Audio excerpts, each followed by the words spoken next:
Le Covid qui impacte aussi le monde de la culture et oblige parfois à se réinventer. Ainsi, les musiciens de l'ensemble Correspondance ont-ils entamé un périple à travers la Normandie. Privés de grandes salles et de tournées mondiales, ils ont enfourché leur vélo avec l'abbaye de Longues-sur-Mer pour première destination. Boris Le Tondeur avec Guillaume Le Gouic. 8 heures du matin, église Saint-Nicolas, à Caen. Les instruments et les vêtements dans le camion.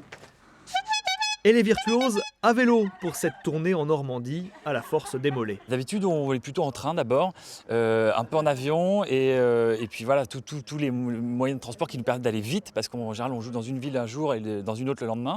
Et là, c'est aussi une manière de voyager un peu plus à échelle humaine. C'est parti pour 2 heures de vélo à sillonner les routes de la campagne calvadosienne.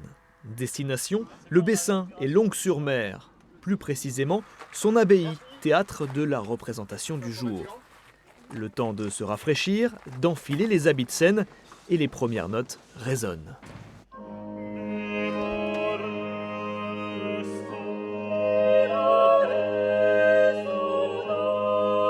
C'est chouette d'avoir l'occasion d'aller dans des lieux un peu, cette chapelle qui est encore pas terminée mais qui est dans son jus magnifique. C'est chouette de pouvoir faire de la musique ancienne dans ce cadre un peu ancien, quoi. C'est un lieu qui est quand même très haut, donc qui a une acoustique agréable.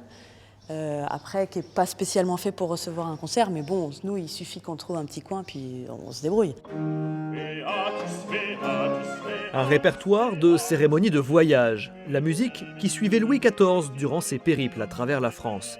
Les concerts sont accompagnés d'ateliers, eux aussi, dans le cadre somptueux de l'abbaye de Longues.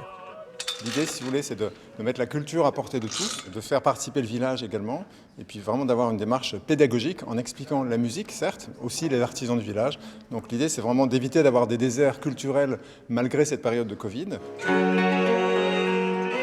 D'ici à mercredi, la tournée de l'ensemble Correspondance passera par d'autres abbayes, celles de Mondé et de Lessé, puis par le haras de Saint-Lô et le manoir de la Chalerie à Domfront-en-Poiré.